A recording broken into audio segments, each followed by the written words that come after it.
오늘 제목은 세상이 감당 못할 사람. 세상이 감당 못할 인생을 살고 싶다. 이건 제 바람이에요, 사실. 여러분도 아마 비슷하지 않을까 싶은데요. 어떻습니까? 여러분 인생은 세상이 감당 못할 인생인가요? 아니면 세상이 무시하는 인생인가요? 세상에 끌려가는 사람이 있고, 세상에 끌려가는 사람이 있고, 세상을 끌고 가는 사람이 있어요. 네. 대부분은 세상에 끌려가죠. 대부분 거의 모든 사람들은 거의 세상에 끌려가는 것 같아요. 제가 볼 때. 근데 일부는, 정말 창조적 소수는 세상을 끌고 가는 사람이 있습니다. 누가 세상을 끌고 가느냐? 무슨 권력이 있는 사람이거나 돈이 많은 사람이 세상을 끌고 가는 것 같습니다만 그렇지 않거든요. 정작 세상을 끌고 가는 사람과 끌려가는 사람은 다른 차원의 것입니다. 돈이 많고 적고 권력이 있고 없고의 문제가 아니고 세상을 끌고 가는 사람과 끌려가는 사람의 차이는 사실은 영적인 겁니다. 영적인 것. 인간적인 것이 아니고 영적인 것이 세상을 끌고 가는 사람과 끌려가는 사람을 구별한다고 볼 수 있죠. 오늘 우리가 히브리서 11장을 보았습니다. 여러분 지금 우리 히브리서 11장 믿음의 전당이라고 그랬죠. 계속 성경 공부를 하면서 가고 있는데 오늘 이제 사실 그 결론 부분에 있는 부분을 또 오늘 본문으로 정했습니다. 그러니까 그들은 그 앞에 있는 사람들 얘기하는 거예요. 우리가 지금 요새 공부하면서 노아라든가 뭐 에녹이라든가 아브라함 또 이제 이런 하나님의 사람들은 결국 그들은 믿음으로 살았으므로 세상이 감당하지 못했다. 그 얘기입니다. 그러니까 세상에서 감당할 수 없는 인생을 사는 방법은 믿음으로 사는 거다. 그 얘기를 하고 싶은 거예요. 믿음으로 사는 자를 감당할 수 없어요, 세상은. 믿음으로 사는 자. 믿음이란 그런 의미에서 이 세상 어떤 것보다 강한 힘을 가지고 있어요.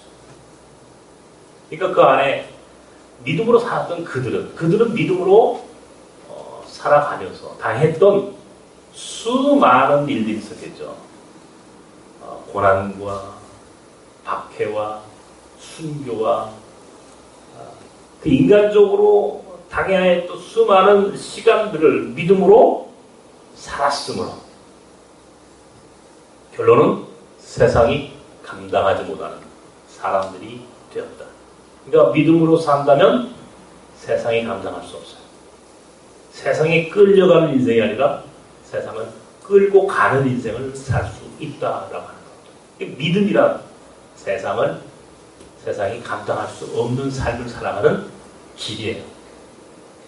여러분들, 나는 이 끌려가는 그런 인생이 아니라 지금 주체적이고, 주도적이고, 세상을 좀 끌고 가는 그런 인생을 살고 싶다 그러면, 히브리서 11장에 있는 그들은 믿음으로 이렇게 살았으므로. 이 말을 여러분 기억하시기 바랍니다. 믿음으로 산다. 모두가 다 끌고 가는 인생을 살고 싶습니다. 사실은 끌려가고 싶지 않아요. 끌려간다는 게 이게 사실 되게 기분 나쁜 거거든요. 자존심도 상하고.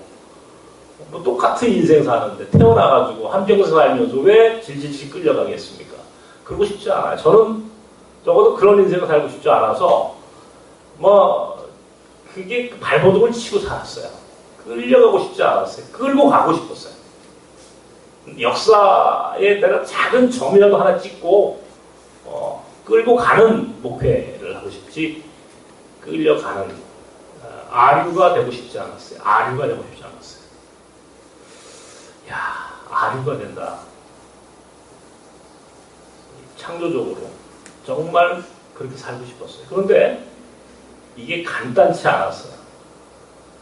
지나간 한 주간 동안 이 본문을 묵상한 가운데 뭐 지난 한 주간만이 아니고 제가 지금까지 목회를 하면서 또는 이주민들 나섬의 사역을 하면서 느꼈던 한 가지 고백이 하나 있습니다. 그 고백은 나는 비겁했다. 나는 비겁했다. 비겁했어. 지금 참 부끄러워. 이 고백을 내가 이걸 여러분 앞에 한다는 게 이거 비겁했어요. 제 아내 이강애에게 사실은 이 모습, 이런 비겁한 모습을 보여주고 싶지 않았는데 오늘은 제가 이 비겁한 이야기를 좀 하려고 합니다. 이게 강해지고 싶고, 그죠? 그 사람이 좀 자존감이 있는 인생을 살고 싶은데 아직 그러지 못했어요. 비교적 저는 아주 어렸을 때는 경제적으로 우리 부모님이 좀 어렵게 사셨기 때문에 좀 어려움이 있었습니다만 제가 초등학교 한 5학년, 6학년 이후로는 사실 이렇게 경제적으로 어려움이 없었어요. 그러니까 이 나섬의 사역 같은 이 사역이 이건 곱하기의 사역이 아니고 나누기의 사역이라고 그러거든요. 정확히 얘기해서 이건 n분의 1로 나누는 사역입니다. 이거는 굉장히 어려운 사역. 그래서 안 하는 거예요, 이런 사역을 사람들이. 한국 교인들이 들어오면 곱하기 얼마를 합니다. 교회가 교인들이 많이 오면 힘이 되지만 나그네들이 많이 오면 다 짐이 되는 거예요. 그래서 n분의 1을 나누는 거예요.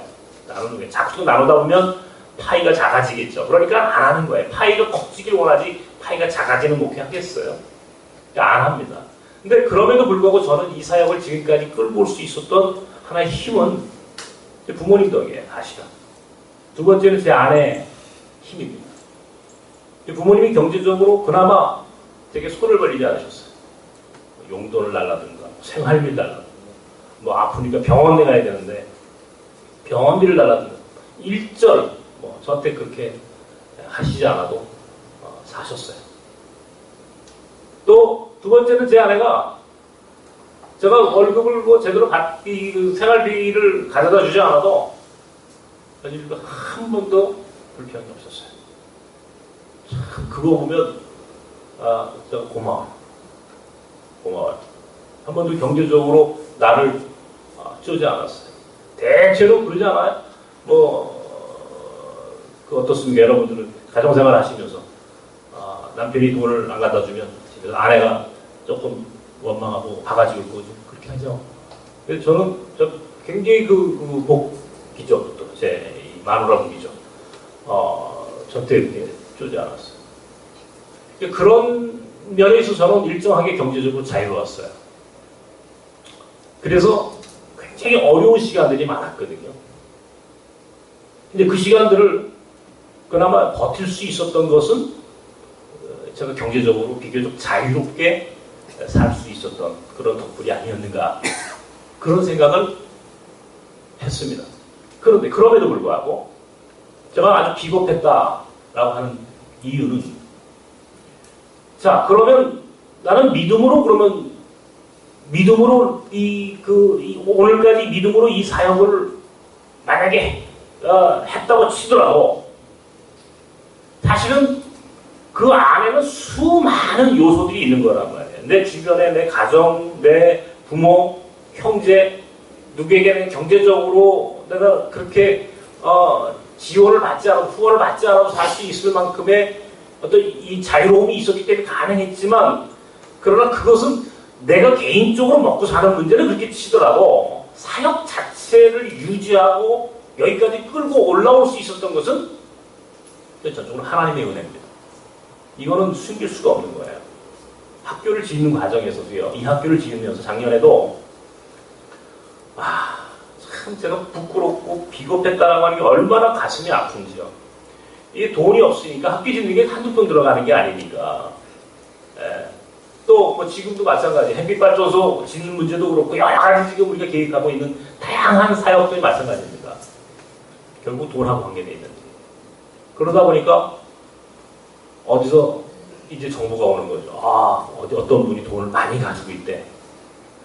그러면요, 내가 하나님을 바라보고 산다라고 얘기하지만, 하나님을 바라보고 산다고 얘기하지만, 하나님을 바라보고 사는 것 같은데, 가만히 그것은 내가 입술로만 립서비스 하는 거고, 내 귀와 내 마음은 이미 사람에게 가 있는 거예요. 사람을 찾아가는 거예요. 혹시 저분이 아닐까? 하나님의 음성을 듣고 살아야 되는데, 하나님의 뜻 가운데 내가 사역하고 인생을 살고, 그것이 적어도 내가 목회자로 부르심 받은 내 삶의 하나의 원칙이어야 했는데, 부끄럽게도 그러지 못했어요. 사람을 자꾸자꾸 바라보게 되더라고요. 사람의 소리가 하나님의 말씀보다 더 크게 들리는 거예요. 그렇게 찾아가가지고 읍소하고, 또 때로는 이제 뭐 우리에게 정말 당신이 우리를 도와주시면 하면서 이제 온갖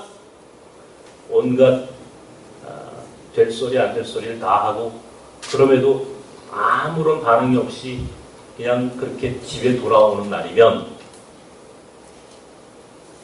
얼마나 자존심이 상하고 기분이 나쁘고, 제 집사람한테는 말을 못하는 거예요. 왜? 너무 쪽팔려서. 하고 싶어 말하고 싶지 않은 거예요. 이런 일들을 수도 없이 했어요. 수도 없이. 그래서 나는 비겁했다.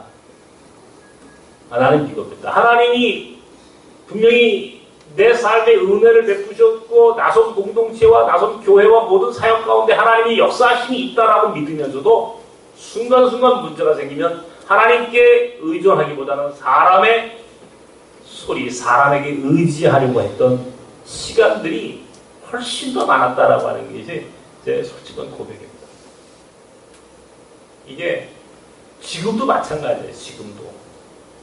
내 안에 두 가지가 있어요. 하나님께 의지하는 것만이 사는 거다라고 하는 믿음이 있는 반면, 또 한편에서는 그래도 사람의 목소리가 더 크게 들리는 순간, 사람이 더 크게 하나님보다 더 먼저 전면에 나서는 그런 모습들, 이게 제 안에 있어요. 그러니까 하나님께 의지해야 한다라고 하는 당위성이 있으면서도 사람을 따라가려고 하는, 나도 모르게 그쪽으로 고개가 돌아가는 이 모습이 내 안에 숨어있고, 그래가지고 미치겠는 거야. 이 두 가지가 내 안에 같이 있다는 게. 나는 왜 이렇게 살까? 눈도 안 보이면 눈치도 안 봐야 되는데, 눈을 안 보이면서 눈치는 보는 거예요. 하나님은 눈치도 가져가셨으면 좋을 건데, 눈만 가져가 버렸어요. 내 마음에 있는 눈치는 여전히 세상을 기웃거리고, 하나님과 세상 사이에 왔다 갔다 하는 거예요. 왔다 갔다. 그러니까 난 비겁한 거야. 믿음이 있다고 생각했던 순간이 있었는데, 어느 날 보니까 믿음이 없어. 믿음이 없어. 어떻게 하면 좋을지 모르겠어. 가슴이 아파. 너무너무 그것이 후회가 되는 거야. 너무너무 그 순간들이 후회가 되는 거야. 내가 사람을 쫓았구나. 그런 날이면 잠을 못 자요. 하나님께 회개하고, 다시 이제는 그렇게 살지 말아야지 결단하고, 아침에 교회 딱 와가지고 문제가 딱 터지면 아이고, 그리고 사람한테 쫓아가는 거예요. 하나님께 기도하고 하나님께 의지해야지 하면서도 그 시간들보다 사람을 더 먼저 생각하는, 이게 오늘 죄의 모습입니다. 사도행전 4장 19절에 베드로가 나옵니다. 베드로가 누구예요? 예수님을 3년 동안 쫓아다니던 수제자 아니었습니까? 그런데 예수님 마지막 십자가 사건이 있기 직전에 예수님을 3번이나 부인했던 사람이 베드로. 아니, 예수님을 그렇게 따라다니면서 예수님이 물 위에 걷는 것도 보셨고, 죽은 나사로를 살리는 것도 보셨고, 오병이어로 5,000명을 먹이시고 12광주를 남기는 것도 보셨고, 중풍 자를 살리시고 눈먼 자를 눈뜨게 하시고 수많은 이적과 기적을 행하신 것을 다 본 베드로도 마지막 순간에 예수를 배반하고 도망가 버렸어요. 그런 베드로가 사도행전 4장에 뭐라고 합니까? 4장 19절에 내가 사람의 말을 듣겠느냐 하나님의 말을 듣겠느냐, 딱 그러고 나오는 거예요.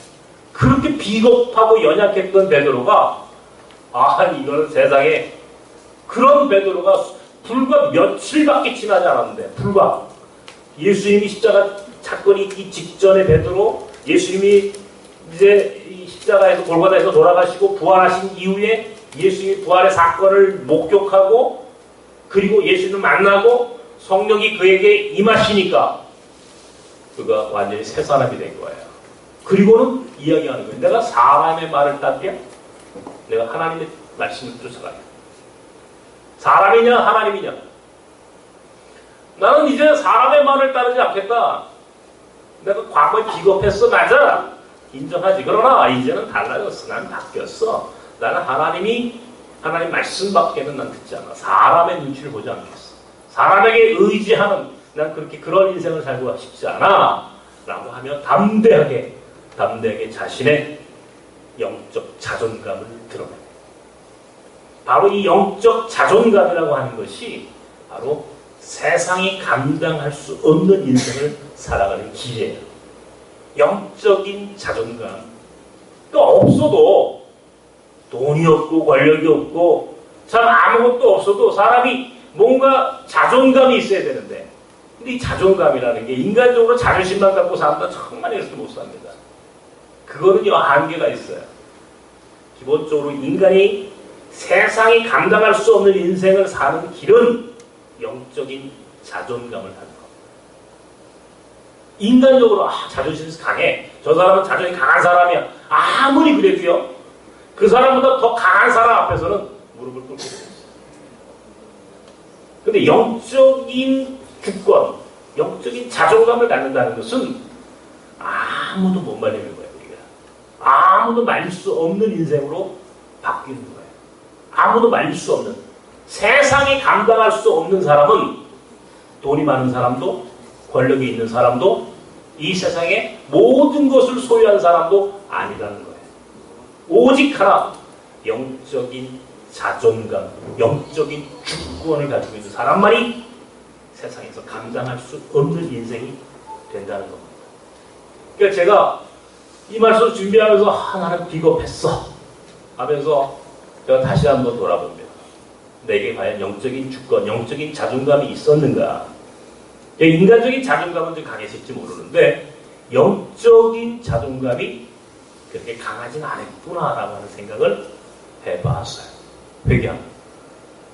다시 영적인 자존감을 회복하는 그런 삶을 살고 싶다. 오늘 그 고백을 여러분과 함께 나누고 싶은 겁니다. 영적인 자존감. 요한복음 1장에 보면 예수 그리스도를 믿는 자에게는 하나님의 자녀가 되는 권세를 주셨다. 하나님의 자녀가 되는 권세. 이 권세라고 하는 말을 잘 보십시오. 권세. 이 권리를 주셨다. 하나님의 자녀가 되는 영적 권리를 주셨다. 하나님을 아버지로 부를 수 있는 사람, 하나님을 아버지로 부를 수 있는 사람과 하나님을 아무것도 아닌 존재로 여기는 사람과의 삶이 어떻게 달라져요?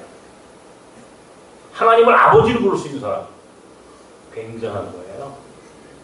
하나님을 아버지로 부르는 주권, 권세, 그런 자존감을 주셨다라고 하는 것을 믿고 사는 게 영적인 자존감을 가지고 가는 건데, 하나님을 아버지로 부를 수 있다라고 하는 영적 권세를 우리가 누리지 못하는 거예요. 하나님을 아버지로 고백하고 아버지로 믿고 산다는 것이 얼마나 중요한 영적 주권인가에 대한 확신이 우리에게 없는 거예요. 하나님을 아버지로 부를 수 있는 영적 확신이 있으면, 그런 주권이 있으면, 권세가 있으면 우리가 이 세상에 휘둘릴 필요가 없어요. 세상을 끌려가지 않는단 말이에요. 돈이 없다고 돈 많은 사람한테 끌려가, 권력이 없다고 권력 있는 사람한테 끌려가, 이렇게 살지 않는다는 거예요. 주권이 있어야 돼. 영적 주권이 하나님 주셨어, 우리에게. 자, 여러분에게 영적 권리를 주셨다고요. 근데 영적 권리를 누리고 계십니까, 지금? 누리고 계세요? 누리지 못하는 게 오늘 우리의 문제인 거예요. 누려야 돼. 하나님을 아버지로 부를 수 있는 영적 주권이 우리에게 주어졌다고. 그럼 그걸 누리면, 그 영적인 자존감을 되찾아오면 세상이 감당할 수 없어. 어떤 어려움이 있어도 우리는 죽지 않아. 어떤 어려움이 있어도 세상에 무릎 꿇지 않아. 어떤 문제가 있어도 우리는 세상에 비겁하게 타협하지 않아. 영적인 주권, 영적인 자존감을 회복하고 그것을 누리며 살지 못하는 이것이 오늘 우리에게 굉장히 우리를 불편하게 만드는 겁니다. 우리를 비겁하게 만드는 거예요. 비겁하게. 네? 그러니까 영적인 주권과 영적인 자존감이 우리에게 주어져 있어요. 그러면 오늘 그 믿음으로, 그들은 그 믿음으로 어떻게 산다고 그랬어요? 성경을 보세요, 오늘. 그들은 그 어떤 고난과 어떤 문제 앞에서도 굴복하지 않았다는 거야. 굴복하지 않았다는 거야. 어떤 고난과 어떤 시련도 하나님을 믿는 사람들을 굴복시키지 못했다는 거야. 그러니까 세상이 감당할 수 없는 인생이 됐다는 거야.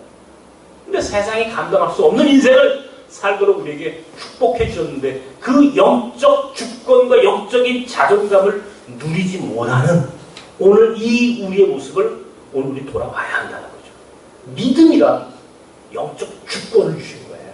믿음, 하나님을 그 믿는 믿음이란 그 영적 주권을 인하여 비겁했던 베드로가, 요한이, 야고보가 완전히 새롭게 모든 사람들 앞에 당당하게 아무도 그들의 삶을 감당할 수 없을 만큼 담대한 인생으로 살게 되었다는 것이죠. 그렇게 살아야 됩니다. 그렇게 살아야 돼. 영적 주권과 영적 자존심이 우리에게 있어야 돼. 근데 없어. 없어. 굴에서 보니까요. 이제 이 대령증 달고 연대장쯤 나오지 않습니까? 혹은 뭐 장군이 돼서 사단장으로 나오는 경우.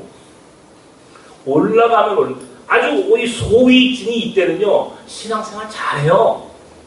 신앙생활 잘해. 근데 자꾸 높이 올라가면 올라갈수록 소위 세상의 권력을 얻으면 가지면 가질수록 영적인 자존감은 반비례 떨어져. 자기가 기독교인이라는 사실을 말하지 않아. 말하지 않아. 내가 예수 믿는 사람들이 예수 믿는 사람이라고 하는 것을 당당하게 고백하지 않아. 야, 이상하다. 이상하다. 어? 그리고 몰래 와서 이게 나한테만 목사한테만 목사님 시겠잖아요. 예수 믿거든요. 근데 다른 사람들 앞에서는 말하지 마세요. 꽉 이렇게 숨겨요. 아, 그래서 이 세상의 영적인 자존감과 이 세상의 권력은 반비례하는구나 라고 하는 걸 내가 그때 느꼈어요. 그게요, 이게 권력을 가진 사람이 오히려 힘 있는 사람이 오히려 좀 당당하게 나 신앙인입니다 라고 드러냈으면 좋았을 텐데 그러지 못해요. 그러지 않아요. 우리 돈 없고 힘 없잖아요. 마찬가지입니다. 마찬가지예요.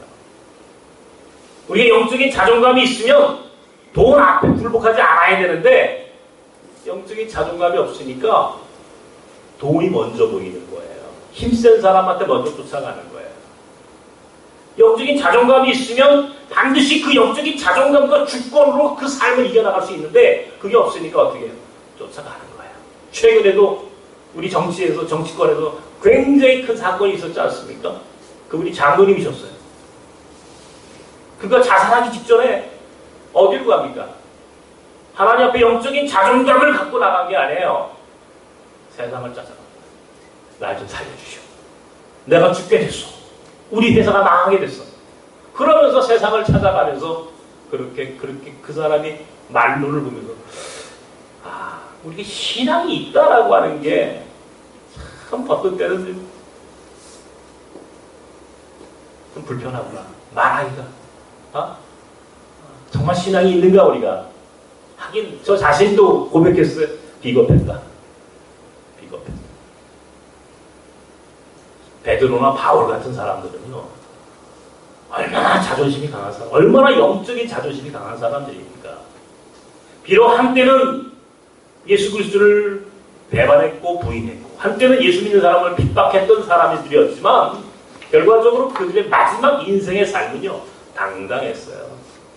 모든 사람들 앞에서 결코 굴복하지 않습니다. 굴복하지 않아요. 바울 같은 이는 어떻습니까? 바울은요. 오늘 성경에 보면 뭐 박해와 순교와 그런 어려운 수많은 일들을 다 극복한 사람들의 이야기인데 그 중에 오늘 그 바울의 이야기일 수 있어요. 자, 바울이라는 사람 보십시오. 그거 어떻게 삽니까? 자존심 강한 사람. 자존심 강한 사람. 그 자존심 강한 영적인 자존감과 함께 그에게 한 가지 더 있었어요. 그게 뭐냐면 경제적인 자생력이에요. 내가 오늘 여러분에게 이 얘기를 꼭 해드리고 싶었던 거예요. 경제적인 자생력. 선교하잖아요. 목회하잖아요. 그러면 후원받아서 해야 된다라고 사람들이 생각합니다. 저도 과거에 그런 생각을 했었어요. 그래서 사실은 어려운 문제가 생기고 어려운 일이 생기면 돈 많은 사람들이 더 크게 보이고 하나님보다 더 중요한 사람으로 인식되기도 했었어요. 그러나 나 바울 앞에 바울이 과연 나 같으면 내 상황이었던 바울이 그렇게 했겠다 라고 하는 생각을 곧잘 하거든요. 바울은 그러지 않았어요. 바울은요, 많은 바울의 후원자들이 있었어요. 빌립보 교회를 세울 때는 루디아라고 하는 자주장사가 있었고 베베라고 하는 여집사가 있었고 바울의 주변에는 굉장히 다양한 후원자 그룹이 있었습니다. 틀림없이. 그러나 바울이 그 사람들에게 의존했다라고 하는 기록은 없어요. 바울을 돕기 위해 바울 주변에 많은 사람들이 있었던 것은 맞지만 바울은 끝까지 자기 스스로 사는 법에 대하여 고민했던 사람입니다. 그래서 성경은 그렇게 얘기하죠. 바울은 텐트 메이커였다. 텐트를 만드는 기술을 가지고 그 기술로 그는 텐트 공장을 했고 그걸로 돈을 벌어서 스스로 먹고 살면서 선교하고 목회하고 그렇게 살려고 애를 썼다. 후원자들이 있었어요. 그러나 바울은 스스로 경제적인 자립을 위하여 굉장히 노력했던 사람이었다라고 하는 것이 성경이 증명하고 있습니다. 저는 영적인 자존감과 경제적인 자생력을 갖고 있는 삶을 살고 싶었어요. 적어도 나선 공동체는 그런 영적인 자존감으로 충만하고 최소한의 경제적인 자립을 이룰 수 있는 어떤 그 근거를 만들어내는 이게 사실은 나선 공동체가 지속 가능한 생명 공동체가 되고 하나님 나라의 모델이 될 수 있는 가장 중요한 조건이라고 저는 생각합니다. 지난주에 목을 대사가 한번 우리 목을 햇빛발전소를 보러 왔습니다. 그 햇빛발전소를 보고 그 햇빛발전 생산되는 것으로 빵을 만들고 그 빵을 만들어서 이제 대사도 이제 한 조각 먹고 입 한 분다리를 또 싸서 대사관 직원 갖다 주십시오. 그러고 줬어요. 그랬더니 대사가 이거 에코빵이라고 에코빵이라고 너무 좋아하는 거예요. 그러면서 내가 대사를 여러 번 만났는데 그렇게 말을 많이 하는 걸 처음 봤어요. 굉장히 감동을 받고 간 거예요. 도전을 많이 받은 거예요. 뭔가 많은 생각을 하고 돌아갔다고 생각이 들었습니다. 제가 왜 이 말씀을 드리냐면요. 점점 제가 이제 이걸 더 확신하게 됩니다. 우리 공동체 하나님이 주신 어떤 영적인 주권과 경제적인 주권을 확실하게 더 강하게 단도리하고 붙잡고 나가야 되겠다. 그래서 마지막 때에 우리가 자유해. 영적으로 자유하고 경제적으로 자유한 공동체를 만들어가는 것이 이게 세상이 감당할 수 없는 인생을 사는 길입니다. 이게 여러분에게 똑같은 거예요. 여러분 인생도. 여러분 보고 부자가 되라는 게 아니야. 적어도 돈의 문제가 여러분의 인생의 굴레가 되어서는 안 됩니다. 그러기 위해서 여러분이 성경 안에는요. 사실은 성서 안에는 우리가 얼마든지 이 세상에서 돈 벌고 성공할 수 있는 모든 길이 그 안에 쓰여져 있어요. 여러분 잘 몰라서 그런 거예요. 내가 성공하기를 원하면요. 성경 안에서 길을 찾아보십시오. 성경 안에 성공의 경제학이 숨어져 있어요. 제가 굉장히 많은 비전과 꿈을 꾸지 않습니까? 모든 비전과 모든 꿈은 성서 안에서 배는 거예요. 성서에서. 말씀 속에서 깨달은 거예요. 제가. 말씀 속에서 야곱 같은 사람을 보시죠. 야곱. 와, 그가 어떻게 한 일가를 이루고 성공적인 인생을 삽니까? 그가 어떻게 성경은 야곱의 이야기를 잘 보세요. 예수께서 제자들에게 깊은 데로 가서 그물을 던지라. 다른 사람이 상상할 수 없는데 그물을 던지라는 거예요. 창조적으로, 실험적으로 벤처를 하라는 겁니다. 아류가 되지 말라는 거예요. 아류가. 창조적으로 살라는 거예요. 이게 딱 머릿속에 그걸 갖고 있으면 되는 거예요. 그러면 예수님이 하라고 하는 대로 살면 성공할 수 있어요. 야곱처럼 성공에 대한 열정, 예수님이 말씀하신 성공에 대한 창조적인 지혜를 구하면 하나님이 열정과 창조성이라는 두 가지 은사로 우리의 삶을 풍요롭게 만들어주시고 영적인 자존감과 경제적인 주권을 회복하는 것이 오늘 우리 교회가 나라를 끼고 나선 교회 교인들이 살아야 사는 모습이에요. 저는요, 저 개인적으로 이런 얘기를 좀 드리기 죄송합니다만 지금 많은 생각을 합니다. 우리 교인들의 마지막 은퇴 이후의 삶, 미션 하이웨이를 갔다 와서 힘없고 연약한 우리 교인들, 우리가 그들에게도 하나님 나라 갈 때까지 함께 사는 공동체로 살아야 한다라고 하는 생각이 듭니다. 이 실버타운을 만들어야 되겠다. 강하게 또 들어. 그것도 멀리 가면 안 돼. 서울 한복판에다가. 거기서 함께 힘없을 때 같이 의지하고 살다가 또 하나님 나라 가면 잘 살고 잘 죽고 하나님 나라 가고. 최고예요. 잘 살고 잘 죽고 잘 살고 잘 죽어야 하나님 나라 갑니다. 잘 살다가 잘못 죽으면 하나님 나라 못 가. 잘 못 사는데 잘 죽을 까라 없어. 잘 살고 잘 죽고 하나님 나라 가자. 그때까지 함께 가야 되니까 어떻게 해? 마지막 잘 죽기 위해서는 함께 있어야 되거든. 외롭게 가면 안 돼. 그래서 실버타운을 만들어야 되겠다. 또 생각하는 겁니다. 또 꿈을 꾸는 거예요. 우리의 공동체니까. 공동체니까. 영적인 주권과 경제적 주권을 이룰 수 있는 공동체를 만드는 게 제 꿈이에요. 그래서 선교적인 벤처를 생각하고 있고 반드시 무언가를 실험적으로 도전해야 할 필요가 있어요. 실험적으로 도전할 필요가 있어요. 제가 지금 굉장히 강력하게 그 꿈을 꿉니다. 굉장히 강력하게. 어떻게 하면 영적인 자존감과 영적인 주권과 경제적 주권을 두 마리 토끼를 다 붙잡고 나가는 공동체가 그 인생을 살 수 있을까? 할 수 있어요. 한번 여러분 우리 살아봅시다. 그 삶을 성공적으로 만들어 보자고. 혼자 하기 어려우면요 함께 하는 거예요. 함께 하면 됩니다. 여러분 걱정하지 마세요. 두려워하지 마세요. 여러분이 나성의 안에서 함께 모이고 힘을 모으면 영적인 주권과 경제적 주권이라고 두 마리 토끼가 다 만들어줄 수 있다고. 하나님이 주셔. 세상이 감당할 수 없는 공동체가 될 수 있다고. 세상이 감당할 수 없는 인생을 살 수 있다는 얘기. 이왕이면 끌려가는 인생, 질질질 끌려가다가 죽는 그런 인생 살아야 되겠습니까? 아니에요. 세상을 끌고 가는 인생이 돼. 세상을 끌고 가지 않습니까? 영적인 주권과 경제적 주권이 다 갖춰지면 어떤 일이 벌어지냐면 세상이 감당하지 못하는 정도가 아니라 세상에 대해서 할 말을 다 하는 거예요. 선지자적 삶을 사는 거예요. 선지자들이 그런 사람들이었습니다. 이사야나 예레미야나 호세아나 요엘이나 미가나 하박국이나 이런 사람들이 왜 그 사람들이 그 시대에 선지자가 될 수 있는지 아십니까? 영적 주권이 있었던 사람, 영적 주권이, 영적 자존감이 있던 사람들이라고. 세례 요한 같은 이들이 어떻게 헤롯에 면제해주고 부패한 썩은 권력이라고 이야기할 수 있었어요? 그거 영적인 주권이 있던 사람이에요. 바울 같은 이가 어떻게 그 수많은 고통 가운데서도 끝까지 하나님의 말씀 붙잡고 나아갑니까? 그가 영적 주권이 있었고 경제적 주권을 가지고 있던 사람이에요.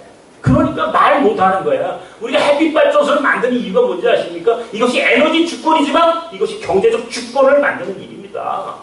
경제적 주권이란 뭐예요? 이 세상이 단절되어도 우리는 살 수 있다라고 하는 자신감이에요.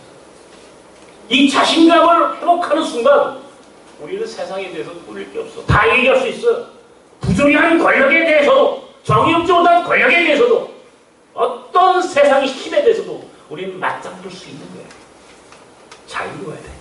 하나님의 은혜로 산다라고 하는 것, 하나님이 주신 힘으로 산다는 것, 사람에게 의지하지 않고 하나님께 의지하고 산다는 것이 강하고 이것이 세상이 우리를 감당하지 못하게 하는 거예요. 믿음이 영적인 주권을 회복하고 나아가서 경제적 주권을 최소한의 경제적 주권을 갖고 살아가는 것. 이게 우리가 자유롭게 세상이 감당할 수 없는 인생을 사는 길입니다. 혼자 하기 어려우면 함께 하면 되는 거예요. 이게 공동체야. 교회가 오늘 존재하는 이유는 우리가 힘이 약하지만 함께 모여서 영적 주권을 회복하고 경제적 주권을 만들어가며 세상이 감당할 수 없는 공동체가 되는 순간부터 우리는 아무도 우리를 건드리지 못하고 이 세상의 어느 권력도 어떤 힘도 나선을 건드릴 수가 없습니다. 그런데 이제부터 그 일을 위하여 하나씩 앞으로 나가려고 합니다. 여러분에게 오늘 이 보고를 드리는 거예요. 나는 비겁했어. 맞아요. 나는 한없이 비겁했어. 하나님과 사람 사이를 오고 가면서 기웃거리고 세상과 하나님 사이에서 참으로 비겁하게 살았어. 그건 나의 모습이에요. 그러나 이제부터 조금씩 변하길 원하는 거예요.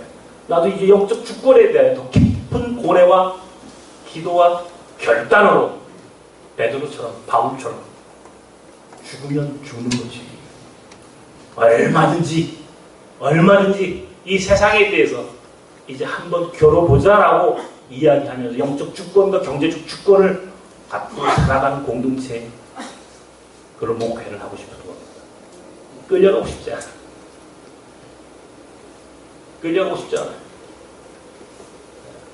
부자들한테 끌려가고 싶지 않아. 권력자들에게 끌려가고 싶지 않아. 영적인 주권을 가진 사람은 어떤 일이 있어도 끌려가지 않습니다. 끌고 가게 되어 있어요. 세상을 끌고 가야지. 세상에 끌려가는 인생은 불행한 것. 여러분 개개인의 삶 속에 오늘 그런 마음을 한번 가져보십시오. 나도 세상이 감당할 수 없는 인생을 살고 싶다. 감당할 수 없는 인생. 어떤 인생이에요? 이 세상에 어떤 이 힘도, 어떤 그 힘이라는 게 왜? 시장, 돈, 권력, 명예, 어떤 이 세상의 힘도 내 삶을 끌고 나갈 수 없는, 오직 하나님만이 내 삶을 끌고 나갈 수 있다라고 하는 확실한 믿음으로 한번 살아보는 거. 이게 얼마나 행복할 수 있겠어. 이게 복된 건데. 우리 한국교회가, 우리 기독교회들이요, 정말 우리가 하는 믿음으로 삽니까? 솔직하게 얘기해가지고 하나님 은혜로 삽니까? 우리가 하나님만 의지하고 삽니까? 아니거든요. 근데 이제부터는요, 한번 결단할 필요가 있어요. 한번 살아보자고요. 하나님 말씀 안에서 하나님만 의지하고 하나님의 은혜로, 내가 요즘 하나님의 은혜라고 하는 말을 많이 씁니다. 하나님이 우리에게 주신 은혜가 우리를 자유케 한다. 우리를 자유케 하는 것은 하나님의 은혜밖에 없다. 하나님이 주신 것으로만 살면 된다. 하나님이 주신 것으로만 살면 얼마나 자유가. 제가 어저께 텔레비를 봤어. 자연인인가 하는 텔레비를 봤어. 밥 먹다가 내 그 텔레비 보다가 산속에서요 벌 끼우고 산속에서 나물 캐고 산속에서 나오는 걸 채취해서 그거 갖고 밥해 먹고 그것으로 거기서 살더라고요. 그 사람은 자유할까요? 자유하지 않을까요?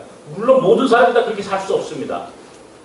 이게 우리 영적으로 보면요, 우리가 사실은 그렇게 사는 게 마땅한 거예요. 사실은 그렇게 사는 게 마땅한 겁니다. 하나님이 주신 것으로만 살면요 무서움이 없는 거예요. 근데 하나님이 주신 것으로만 살아야 되는데 자꾸 사람에게 기대는 거예요. 사람에게 의지하려고 하는 거예요. 의지하지 맙시다. 비겁했어요. 후회합니다. 하나님 죄송합니다. 비겁해가지고. 그러나 베드로처럼 이제 부활하신 예수님을 확실히 믿고 영적인 자존감을 찾아서 하나님을 내가 아버지로 부르는 사람인데, 내가 하나님을 내 인생의 내 영혼의 아버지로 부르는 사람인데, 이제 나도 영적인 주권을 갖고 살아야겠구나라고 하는 강한 그런 마음으로 살아보려고 합니다.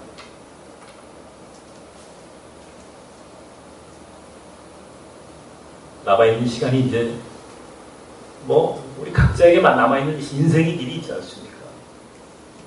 잘 살아야 합니다. 잘 살아야 잘 죽습니다. 정말이에요. 남아있는 시간 잘 사십시오. 그러려면요, 사람 의지하지 마십시오. 하나님 의지하십시오. 믿음으로 사십시오. 그러면요, 믿음의 사람들이 어땠어요? 오늘 성경을 보십시오. 그들이 그 어떤 고난과 박해 속에서도 그들이 이겨나갔다는 거예요. 그리고 성서를 이야기합니다. 가로를 쳤죠. 이렇게 38절에 이들은 세상이 감당하지 못한 사람들이었단 말이에요. 왜 가로를 쳤을까요? 성서 기자가. 네? 이건 특별한 거야. 이렇게 살면은 세상이 감당할 수 없는 인생이 되는 거야. 믿음으로 살면 세상이 감당할 수 없는 인생으로 살아. 믿음, 온전한 믿음, 하나님께만 의지하는 믿음. 사람에게 의지하지 말고 하나님께만 의지하는 믿음으로 살면 끌려가지 않아. 역사는 끌고 가는 거야. 이렇게 주장하고 강조하는 거야. 바로 있었어요. 뭐라고 나왔어요? 이들은 세상이 감당할 수 없었다.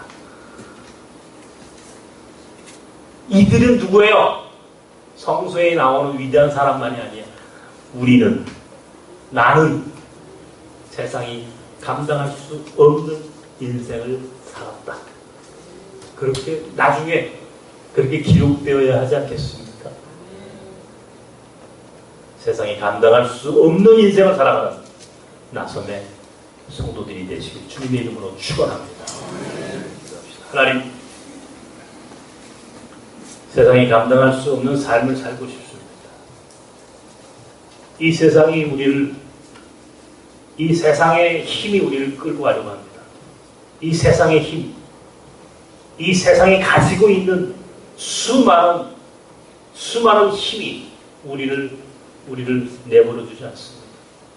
우리 문제가 생겼을 때 하나님께 의지하기보다 하나님 말씀을 듣기보다는 세상을 따라가며 세상의 소리를 들으려 했던 우리의 이 비겁함을 용서하여 주시옵소서.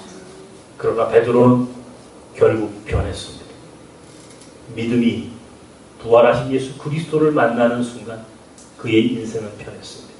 그리고 세상이 감당할 수 없는 삶을 살았습니다. 예수를 만나니 세상이 감당할 수 없는 인생을 살았습니다. 주님, 세상이 감당할 수 없는 삶을 살게 하여 주시옵소서. 그래서 이 세상을 끌고 가는, 바로 그 끌고 가는 힘이 이 세상의 힘이 아니라 하나님의 능력이며 하나님의 은혜만이 세상을 이끌어갈 수 있다라고 하는 사실을 보여줄 수 있는, 세상이 감당할 수 없는 나섬 교회와 나섬의 성도들이 되게 하여 주시옵소서. 예수님의 이름으로 기도하옵나이다. 아멘.